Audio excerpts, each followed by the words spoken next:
বগুড়ার এরুলিয়ায় সড়ক দুর্ঘটনার আরও খবর নিয়ে আমাদের সাথে যুক্ত হচ্ছেন রাকিব জুয়েল। জুয়েল, দুর্ঘটনার পর তো স্থানীয়রা সড়ক অবরোধ করে রেখেছেন, তারা এখন কি বলছেন এবং যান চলাচল কি এখন স্বাভাবিক হয়েছে কিনা জানাবেন।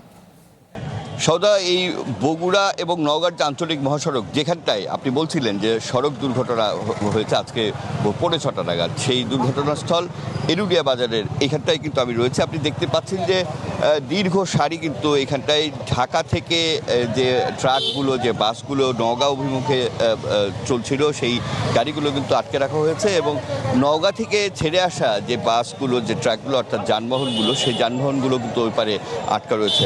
আপনাকে যদি একটু দেখানোর চেষ্টা করি, এখানটায় বেশ মানুষের জটলা দেখতে পাচ্ছেন। স্থানীয়রা এখানটায় স্পিড ব্রেকারের জন্য তারা যেটি বলছেন যে দীর্ঘদিনের তাদের এই দাবি ছিল এখানটায় স্পিড ব্রেকার নির্মাণের জন্য, কিন্তু সেটি করা হয়নি। আজকে সকালের এই দুর্ঘটনায় আপনি যদি দেখতে পারেন, সামনে যে বাসটি রয়েছে সেটিও কিন্তু তারা উদ্ধার করতে দেয়নি, অর্থাৎ সড়ক থেকে এখান থেকে সরাতেও দেয়নি। অর্থাৎ সকালের যে দুর্ঘটনা, সেই দুর্ঘটনায় এখন পর্যন্ত 7 জন নিহত।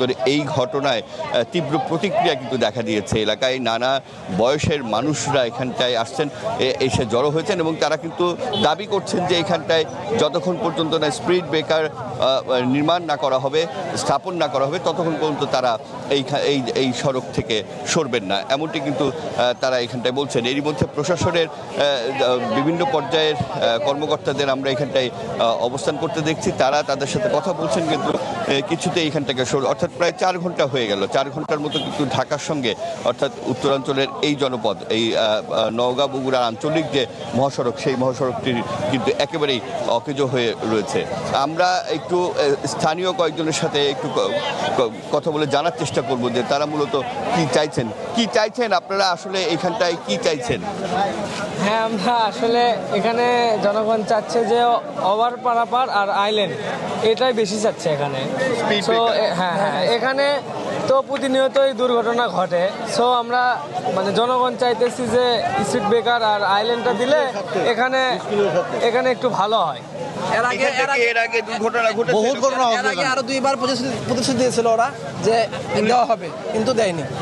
এসপি সারারা আসে প্রতিশ্রুতি দিয়ে দেওয়া, ডিসি ইয়ে করতে প্রতিশ্রুতি দিয়েছিল এর আগেকার দীর্ঘদিন আগে থেকে।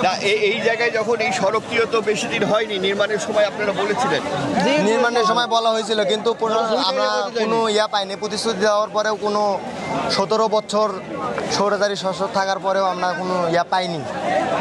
আজকে যখন এত বড় একটা দুর্ঘটনা ঘটছে, তখন আমরা সবাই একত্রিত হয়ে আমাদের দাবি একটাই, আমাদের স্পিড ব্রেকার এবং যেগুলো গাড়ি অবৈধভাবে চলাফেরা করে, লাইসেন্সবিহীন অনেক গাড়ি আছে। বিশেষ করে আমাদের এই 4 মাথা থেকে নওগাঁ রোডে অ্যাক্সিডেন্ট অতিরিক্ত হয় ওভারটেকের কারণে। বুঝতে পেরেছি। সৌদ, আপনি শুনছিলেন যে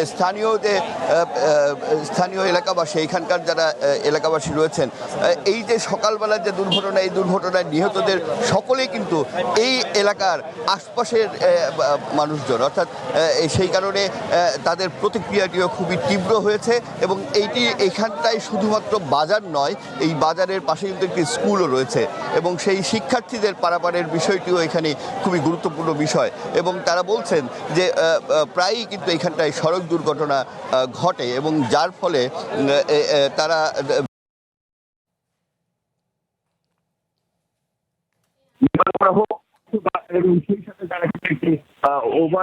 ফ্লাইওভার ব্যবস্থা করার কথা বলছেন। আমরা দেখতে পাচ্ছি যে পুলিশ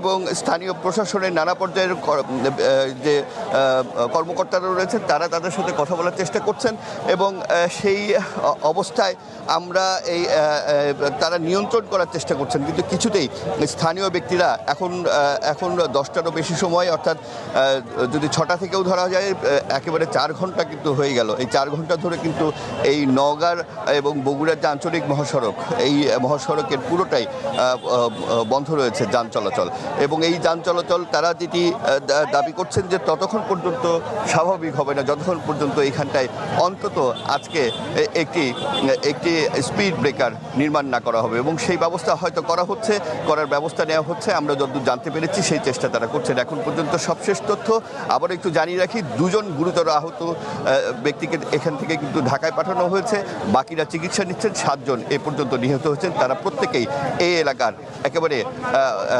দরিদ্র পরিবারের সদস্য। জুয়েল, ধন্যবাদ আপনাকে।